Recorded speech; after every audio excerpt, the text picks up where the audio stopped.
قومی آواز کے ناظرین خوش آمدید۔ قریشی کے دورہ چین کو کوئی عام دورہ نہ سمجھیں اور جو لوگ شاہ جی کے استعفے کی خبریں لیے بیٹھے ہیں وہ اب اپنے ذہنوں سے پرانی اور دقیانوسی سیاست اور صحافت نکال دیں۔ اب صرف پرفارمنس بیس پر فیصلے ہوں گے۔ دوستو، شاہ محمود قریشی دورہ چین مکمل کر چکے ہیں۔ کون، کب، کہاں، کس کو ڈکٹیشن دے رہا ہے اور کہاں سے ڈکٹیشن لی جا رہی ہے، آنے والے وقت میں سب کچھ واضح ہو جائے گا۔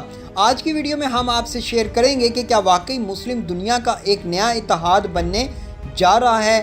کیا پاکستان سعودی عرب نے امریکہ کو گڈ بائی کہہ دیا ہے؟ چین کی امریکہ کی سب سے بڑے مسلم اتحادی ملک سعودی عرب کے بارے میں کیا رائے ہے؟ کیا سعودی عرب کو بھی چین امریکہ سے دور کرنے جا رہا ہے؟ کیا امریکہ کی عرب ممالک میں چودراہٹ کو بھی چین خطرے میں ڈالنے لگا ہے؟ چین بھارت کو تنہا کرنے کے بعد کیا امریکہ کو بھی مشرق وسطیٰ میں تنہا کرنے جا رہا ہے؟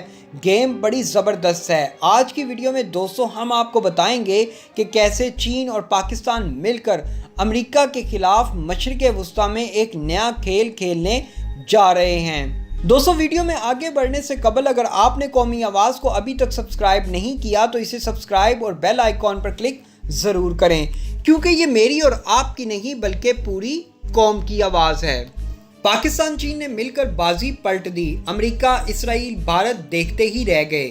مسلمانوں میں پھوٹ ڈالنے والی غیر مسلم طاقتوں کی اب چین اور پاکستان مل کر اینٹ سے اینٹ بجانے جا رہے ہیں۔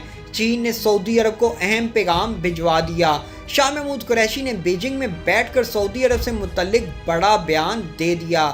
وزیر خارجہ شاہ محمود قریشی نے پاکستان اور سعودی عرب کے درمیان تعلقات میں بگاڑ کے بارے میں کیاسرائیوں کو مسترد کرتے ہوئے کہا کہ دونوں ملک ایک دوسرے کے حمایتی اور ضرورت ہیں۔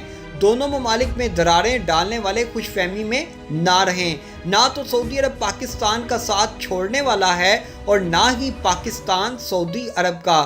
عرب نیوز کے مطابق وزیر خارجہ نے ایک نجی ٹی وی سے بات کرتے ہوئے کہا کہ پاکستان اور سعودی عرب کے تعلقات ہمیشہ سے اچھے تھے اور اچھے ہیں۔ میرے خیال میں کوئی ہمارے تعلقات کی گہرائی کو نہیں ناپ سکتا۔ ہم ایک دوسرے کی ضرورت اور حمایتی ہیں۔ سعودی عرب مشرق وسطیٰ میں امریکہ کا سب سے اہم اور بڑا اتحادی ہے۔ اس وقت بڑی گیم کے مطابق چین سعودی عرب کو امریکی چنگل سے نکالنا چاہتا ہے، جس کے لیے چین نے سعودی عرب کو جوہری طاقت بنانے میں مدد فراہم کرنے کا منصوبہ دے کر سعودی عرب کو امریکہ سے دور کرنے کا پہلا پتا پھینک دیا ہے۔ اس خبر کو سنتے ہی امریکی ایوانوں میں ہلچل سی مچ گئی تھی۔ سعودی عرب اور چین کے درمیان نیوکلیئر تعاون کے معاملے پر چینی وزارت خارجہ نے امریکہ و اسرائیلی خدشات کو غیر ضروری قرار دے دیا۔ چینی وزارت خارجہ کا کہنا ہے کہ چین اور سعودی عرب کے درمیان ایک جامع اسٹریٹجک شراکت داری ہے اور حالیہ برسوں میں مختلف شعبوں میں نتیجہ خیز تعاون کے نتائج کے ساتھ باہمی تعلقات میں مستحکم تیزی آئی ہے۔ ترجمان چینی وزارت خارجہ نے معمول کی بریفنگ کے دوران ایک سوال کے جواب میں کہا ہے کہ چین کا سعودی عرب سے توانائی کے شعبے میں بھی دو طرفہ مخصوص تعاون ہے اور چین ذمہ دارانہ رویے کے ساتھ دنیا میں جوہری توانائی کے پرامن استعمال کو فروغ دینے کے لیے کوشاں ہے۔ اب یہاں آپ چین پاکستان کی گیم کو سمجھیں۔ پہل تو چین نے پاکستان کے ساتھ مل کر بھارت کو خطے میں تنہا کیا۔ اب چین اور پاکستان مل کر امریکہ کو مشرق وسطیٰ میں تنہا کرنے کا پلان بنا چکے ہیں۔ سعودی عرب تیل میں خود کفیل ہے۔ دوستو، سعودی عرب کا انحصار صرف تیل پر ہی ہے۔ سعودی عرب کے موجودہ ولی عہد محمد بن سلمان ویژن 2030 پر گامزن ہیں، جس کے لیے وہ سعودی عرب کی ترقی کے لیے نت نئے راستے دیکھ رہے ہیں۔ سعودی عرب میں جتنی آزادی آج ہے اس سے قبل کبھی نہیں دیکھی گئی۔ چین اب سعودی عرب کو ون بیلٹ ون روڈ اور پاک چائنا سی پیک میں شامل کرنے جا رہا ہے، جس کے بعد یقینی طور پر سعودی عرب کا جھکاؤ بھی پاکستان چین کی طرف بڑھ جائے گا اور امریکہ کا سعودی عرب پر اثر و رسوخ آہستہ آہستہ ختم ہو جائے گا۔ یوں دوستو، پاک چین سعودی عرب اتحاد خطے میں ایک نیا گیم چینجر منصوبہ بن جائے گا اور یقین کریں اگر یہ اتحاد بننے میں کامیاب ہو گیا تو پھر جس طرح بھارت سعودی عرب کو تیل کی فروخت کو لے کر بلیک میل کرتا ہے وہ بلیک میلنگ بھی ختم